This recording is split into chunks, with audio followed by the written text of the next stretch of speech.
semifinal de Champions League, os 2 primeiros jogos já rolaram e olha, que sufoco nas 2 partidas para as 4 torcidas, aliás, porque só jogão, Igor. Que legal acompanhar isso, né, cara? Pois é, né? 2 partidas eletrizantes que quando o jogo começa você imagina uma coisa, né? O resultado do City me pegou de surpresa, do Liverpool a mesma coisa. Então, foi uma Champions League, uma semifinal de Champions League que foi muito boa e semana que vem a gente espera por algo muito melhor. É isso então, primeiro confronto, aquele jogaço. Manchester City, Real Madrid, 4-3 pro Citão no jogo da ida lá no Etihad Stadium.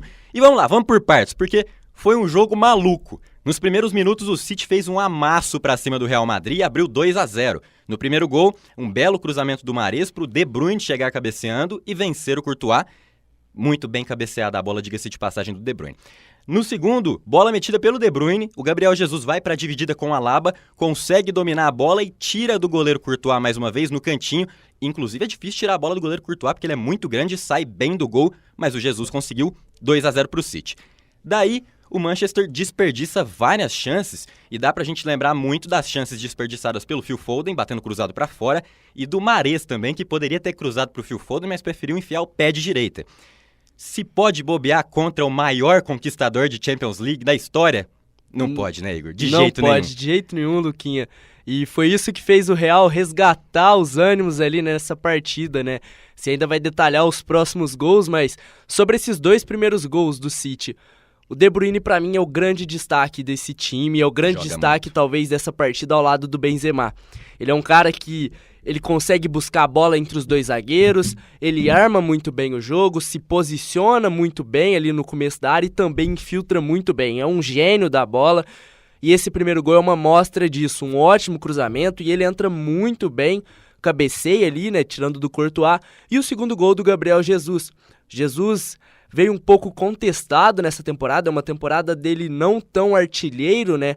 Talvez por não estar muito favorecido ao esquema do Guardiola, que o Guardiola tem adotado esse ano, mas veio de um fim de semana com 4 gols e agora marca um gol muito difícil, como você disse, porque primeiro, o Alaba erra o bote. Pra mim, o Alaba errou nesse gol, né? Pra deixar bem claro, ele erra o bote ali pra tirar do Gabriel Jesus. Os 2 zagueiros do Real Madrid, inclusive Militão e Alaba, muito mal nessa partida. Inseguros, né? Inseguros, acabaram cometendo uns erros. E aí o Gabriel Jesus consegue girar bem. E um goleiro como o Courtois, 2,1 metros, se não me engano, quando ele cresce na sua frente, cara, você tem que ser fazedor de gol. E o Jesus mostrou que fez um gol muito difícil tirando ali. Só que aí depois vieram as chances desperdiçadas. Primeiro o Mahrez desperdiça, ele poderia ter cruzado pro Phil Foden. Depois o Phil Foden perde uma oportunidade, uma jogada muito bonita do City. Perfeito. Uma jogada que começa na defesa, eles passam pro Gabriel Jesus na ponta direita, que toca pro De Bruyne, o De Bruyne mete um passe com muita classe. Parece que ele tem um computador dentro da cabeça, né? A velocidade de processamento das informações do De Bruyne é algo fora do comum. A leitura dele, porque tava o Carvajal e o Phil Foden um pouco mais na frente ali, e ele consegue dar um passe que desvia do Carvajal, brilhante. E aí o Phil Foden me perde uma oportunidade, poderia até ter cruzado pro Gabriel Jesus, não sei, ou batido ali um pouquinho mais pro gol, mas também é difícil, o Courtois é um goleiro que cresce. E aí acabou fazendo com que o Real Madrid se recuperasse e o Benzema, cruzamento do Mendy, o Benzema faz o primeiro do Real Madrid, não é? Só pra citar mais uma vez, pra pontuar, o Jesus ainda vinha de 2 jogos bons contra o Liverpool. Tá com a confiança em dia e é legal ver ele nesse momento porque o Brasil precisa de peças ali na frente. A gente tem acompanhado os jogos da seleção brasileira e é muito bom ver o Gabriel Jesus retomando a confiança que ele tinha alguns anos atrás. Você já disse, cruzamento do Mendy e o Benzema pega de primeira numa dificuldade absurda, difícil, né, pegar aquela bola. Pois é. Mas ele tá numa fase iluminada e sempre foi muito bom de bola, é muito bom de bola, diminuiu a vantagem do City. Vale lembrar, o francês já tem 41 gols na temporada, é bola na rede pra caramba, eu aposto que ele não consegue lembrar de todos, talvez nem da metade dos gols que ele já fez. Daí em diante foi o seguinte, gol pra lá, gol pra cá. O City fazia 1, o Real Madrid buscava. O primeiro, o 3-1 do City com o Phil Foden, uma bela interceptação do Fernandinho, ele passa para receber, como disseram na transmissão, como um lateral, faz um cruzamento de lateral direito, o Phil Foden chega muito bem e faz o 3-1.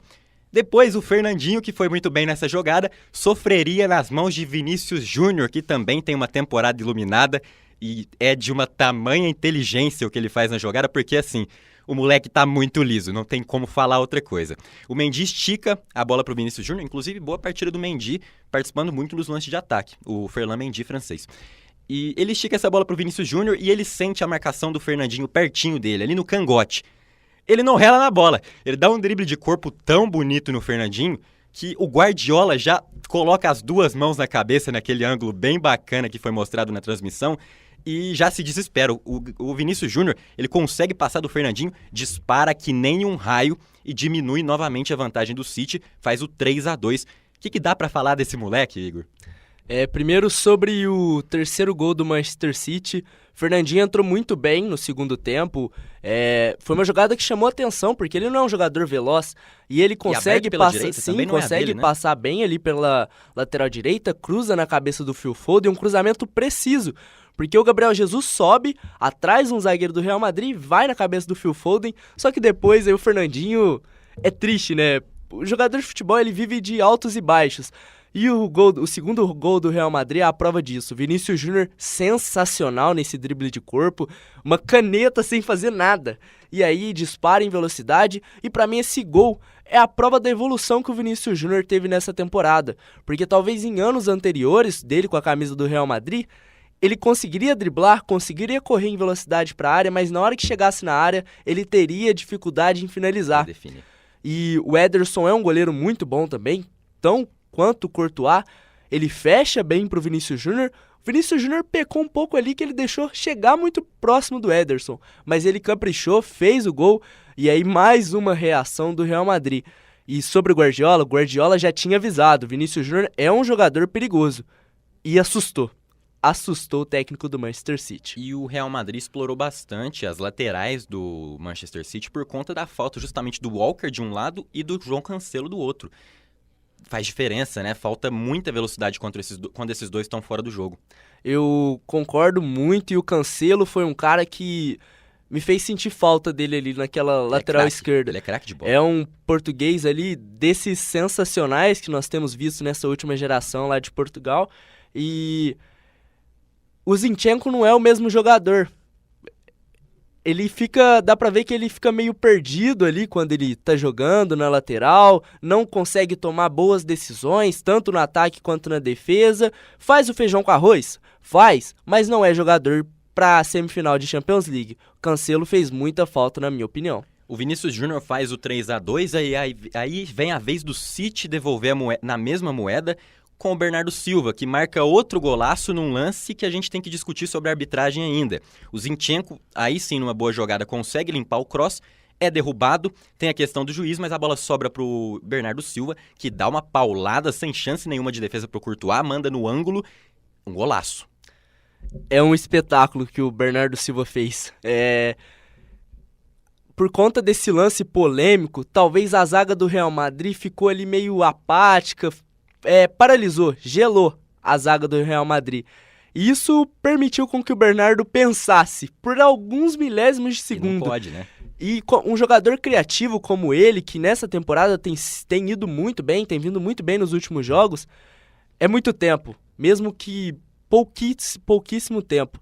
E ele mete na caixa. Marcado muito de perto, Sim, né? Ele acha muito um chute de perto. sensacional. Tinham dois zagueiros na frente dele ali, dois defensores na frente dele, e ele coloca uma bola que eu não sei aonde. Foi um espetáculo que o Bernardo Silva fez. Agora sobre o lance, né? Foi uma falta ali, né? O juiz leva o apito na boca e os jogadores do Real Madrid paralisaram, como eu disse. Mas, na minha opinião, o apito é o que vale. O apito é o decisivo. Enquanto o juiz não apitar, você não pode parar. Não tem como. Ele pode não ter feito o sinal da vantagem, mas o jogador não tem que se acusar da falta. Se você acha que é falta, se os jogadores do Real Madrid acham que foi falta, espera o juiz apitar. Você não tem que apitar pelo juiz. Então isso foi um erro por parte da zaga do Real Madrid, mas eu acho que o juiz também errou Depois analisando, tendo algumas discussões depois da partida, eu acho que o juiz também errou ao levar o apito na boca e não ter apitado. Mas não justifica a zaga do Real Madrid ter paralisado nesse lance. Aí não é nem questão de opinião, ao meu ver, porque realmente o que conta é o apito. Tá lá na regra do jogo, o juiz tem que apitar para marcar alguma coisa. A não ser que seja um lance de lateral, que o juiz não precisa ficar toda vez autorizando para cobrar o lateral ou escanteio, mas em questão de falta, o juiz tem que apitar, tá lá na regra. Ali é muito do que você falou, o juiz ele faz o gestual de quem vai dar falta, porque ele põe o apito na boca. Pra mim, isso é um erro. Se ele não vai dar a falta, ele tem que, pelo menos, sinalizar a vantagem. Levanta um braço, levanta os dois braços, mostra pros jogadores adversários que a bola ainda tá em jogo. Porém, aí entra a malícia, porque os jogadores do Real Madrid estão jogando uma semifinal de Champions League. Eles não podem confiar que o juiz vai fazer alguma coisa, eles têm que prestar atenção no que tá acontecendo lá dentro do campo.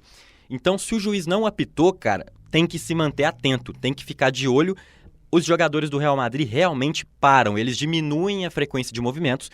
É o tempo do Bernardo Silva conseguir achar aquela carregada para a esquerda e mandar a bomba. Então, para mim, tem o erro principalmente do juiz, que é o erro do movimento, mas ele não está errado conforme a regra, vale deixar claro. E os jogadores do Real Madrid não tiveram malícia o suficiente para entender o que estava acontecendo. Então, para mim, assim, o principal erro é claro. Eu falei que foi do juiz, mas não, é do Real Madrid. Os jogadores não podem parar enquanto o juiz não tiver apitado. Mas há uma falta de concordância no que o juiz faz, porque não se pode ludibriar os jogadores adversários, né? Porque eles ficaram vendidos ali no lance. 4-2. Pênalti. Karim Benzema na cobrança. Você está frente a um dos goleiros que é um dos goleiros mais reconhecidos no mundo, o Ederson, porque ele é um cara que cresce na frente do atacante, muito grande. Então, o que o cara pensa ali na hora de cobrar um pênalti contra o Ederson? O Benzema pensou, eu vou cavar. E ele cava, faz um golaço de pênalti. Tem gente que fala que não tem golaço de pênalti, mas ele cava com uma categoria absurda, faz o seu... Deixa eu pegar aqui, porque eu já perdi as contas também. 41º gol na temporada, cobrando pênalti contra o City. 14º na Champions League. Perfeito, se tornando o artilheiro da Champions League. E faz o 4-3, que jogo maluco, impressionante. Eu vou colocar algo aqui que já tem sido discutido, mas pra mim é o melhor do mundo por enquanto. Talvez o concorrente dele esteja na outra semifinal. A gente pode falar disso depois e com certeza, tá? São dois jogadores espetaculares. Estou falando do Salah aqui. E sobre o Benzema, cara, eu ia falar exatamente o que você disse. Quem falou que não tem gol bonito de pênalti? Tem sim, o Benzema provou isso. Até o Michel Teló ficou de boca aberta. Pois é, né? O Karim Benzema repostou o story dele, sensacional. E é um absurdo o que ele faz. Um goleiro como o Ederson, se eu fosse o atacante, se eu tivesse qualidade, independente de estar na semifinal de Champions, final, Libertadores, eu ia meter a bicuda. Escolher um canto e chutar forte. O Fernando Praz na final da Copa do Brasil. Exatamente, porque você não pode titubear, você não pode inventar muita coisa ali, porque o cara, do jeito que é, ele vai ler onde você vai chutar. Jogo, né, cara? É uma semifinal de Champions League, é o torneio mais assistido, o torneio mais cobiçado do mundo. Benzema não sentiu nada sobre os seus ombros. Nada, e um jogo que é fora de casa e que aquele gol faria muita diferença, tinha que marcar. E aí o cara, muito frio, muita qualidade, o cara me dá uma cavadinha lá, louco Abreu, é diferente, né? É um cara Zidane na final da Copa do Mundo. Pois é, que temporada de Karim Benzema esse ano. E algo que a gente pode também discutir, pra mim não foi um lance polêmico, que é esse do pênalti, cruzamento na área ali, o Laporte foi infeliz, porque ele vinha fazendo uma boa partida, tanto na defesa quanto em algumas subidas pro ataque. Tem até um lance que ele faz, né, uma finalização ali, o Courtois defende depois. E é triste pelo Laporte, pra mim, indiscutivelmente, pênalti. E muito bem batido por Karim Benzema. Aberto, né? Não tem muito o que fazer, o juiz sinalizou corretamente a marcação do pênalti. Um jogo que poderia ter tido mais gols ainda. Me chamou muita atenção o Mahrez, que é um cara que, no meu ver, é craque. O Mahrez é muito bom de bola, é um cara completo, consegue se desvencilhar muito fácil da marcação, tem uma boa visão de jogo, consegue achar passes que quebram as linhas dos adversários. Jogador que o Guardiola confia muito, tá sempre ele no time titular. E, inclusive, ele ganhou a vaga do que o Jesus estava fazendo na direita. O Mahrez chega, joga muito bem, e a gente tem visto o Mahrez colecionar grandes atuações. Mas a de terça-feira, para mim, não foi uma delas, porque o Mahrez ele acaba desperdiçando algumas chances bem claras. E, pior, chances que ele poderia ter servido companheiros e deixado o City numa vantagem ainda melhor. Então, esse foi o ponto que me chamou mais atenção, a atuação do Riyad Mahrez, que é um ótimo jogador. Mahrez, foram 3 gols perdidos. Hoje fui rever alguns lances, alguns dos principais lances da partida, e eu contei. Foram 3 chances claras que ele perde, que poderia ter tocado, poderia ter finalizado melhor, e acaba fazendo com que o City finalize um jogo que poderia ter ganho por goleada sem ter tomado aqueles gols, porque se marca um terceiro, quarto gol, quem sabe o futuro do jogo, né? Mas não existe si no futebol, né? Principalmente. Perde essas claras oportunidades de gol e é um destaque negativo mesmo. Ele, na Champions League, principalmente, ele sempre é muito importante, sempre muito decisivo. No confronto do ano passado contra o Paris Saint-Germain, ele foi espetacular. Exato. E fez muita diferença em campo para o Manchester City, então ele é muito importante. E destaques positivos para mim do Manchester City: De Bruyne, claro, o melhor jogador do Manchester City na partida. Gabriel Jesus também muito bem. E o Bernardo Silva, um ótimo jogador. E do lado do Real Madrid, Benzema, sem dúvidas também, e o Modric. Para mim, sempre é um cara muito diferente. Na transmissão também da TNT, eles destacaram algo. O Modric, essa temporada, talvez esteja tendo um ano melhor do que quando ele foi melhor do mundo.